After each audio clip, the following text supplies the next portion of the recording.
In aromatherapy, a lot of times we talk about putting a blend together, grabbing a bunch of different essential oils and mixing them together. But sometimes you just need one oil.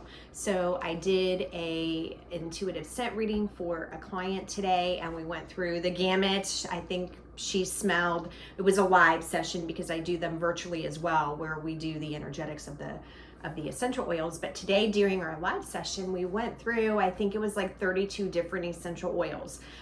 Most of the time, because everybody's different, but most of the time, people like at least 2 to 4 oils, or they rate at least 4 oils above a 6, right? 10 means, oh my gosh, I love it. 1 means, ooh, gross, no way.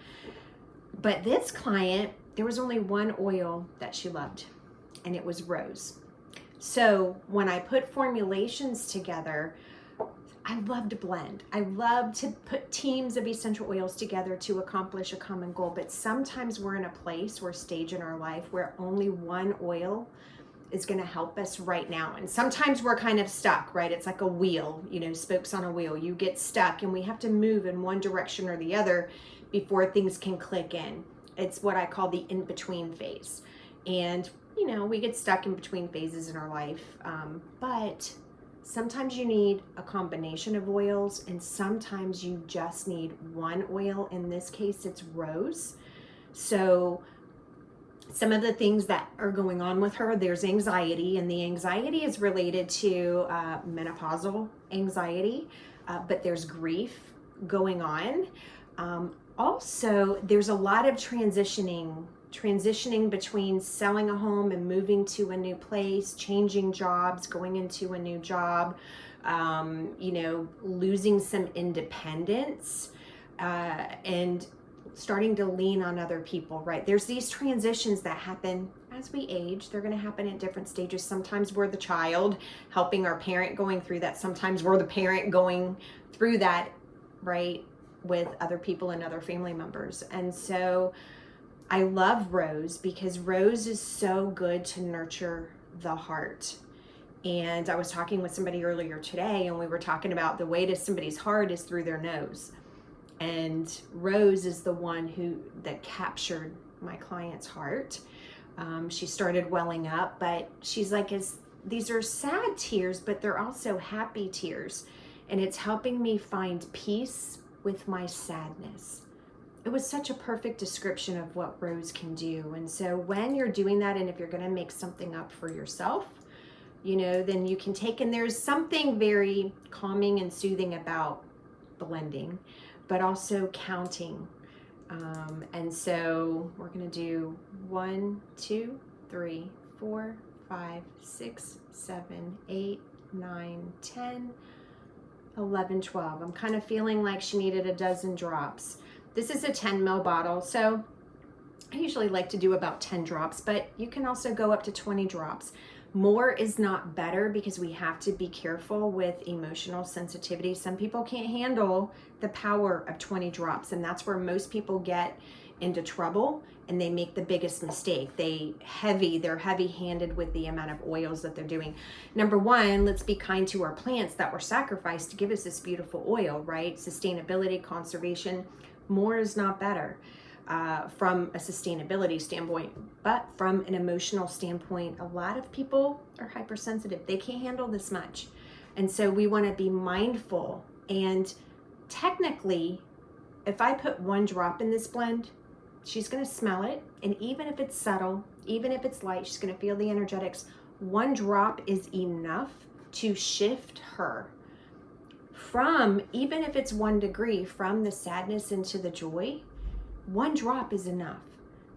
But we're going to add a little bit more. My intuition is kicking in, and it felt right going to 12 because I lean in. But once I get to the amount, my body starts going back, and then I know, oh, that's enough, right?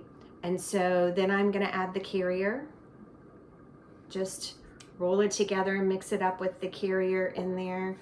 Put a nice label on it for her, and then present that to her. If you're making this up for yourself, you don't always have to put a label, but it's nice to remember what you made The other thing is to grab a card and to write down what you do. So I keep a client card. This drawer back here is full. The whole thing is full of client cards. So I have thousands of client cards in here, and I write down every single recipe I've made for every single client so I can duplicate it. But I can also go back when I do her next session and I can compare. What did she like last time and what does she like this time? And we can see the transitions, we can see the changes that are happening. So this is your little sermon on when to choose a combination of oils, when one is enough, more is not better, and just be kind to yourself. Now, she's going to smell this. She's going to love it. There's going to come a point when it's not going to smell the same. She's going to let me know this doesn't smell the same and it's not doing it for me anymore. Great. That tells me she has shifted. Whatever this was working on has now moved. It's now shifted. And it's time for a new blend, right? Remember that stuckness? She's now in position. She's now ready to really work on the nitty-gritty of what comes next. Because our job is to use oils to help us recognize where we're stuck so we can release the burdens that's no longer ours to carry and then recalibrate to the person we are without it. That's what I love about aromatherapy. That's the method, the scent map method of healing that I've used since I started business has helped everybody, and I never have to guess, right? I have intuition. I'm a practitioner, so I can read an intake form and I can know what's going on. But your nose is never going to lie to yourself. It's always going to tell us the truth. It's always going to tell us what's hidden, what's ready to be worked on right now, where it's hiding, and exactly what oils is going to help it release so you can recalibrate to the person you are. My name is Jennifer Pressimone. I'm a clinical aromatherapist, and I help people heal using holistic aromatherapy. If you want to learn more, please email me at jh@jensense.com. You can also comment below. Send me a little note and let's get connected. I'd love for you to continue your healing journey, whether you're healing yourself or you want to learn it to heal others. Have a healthy day.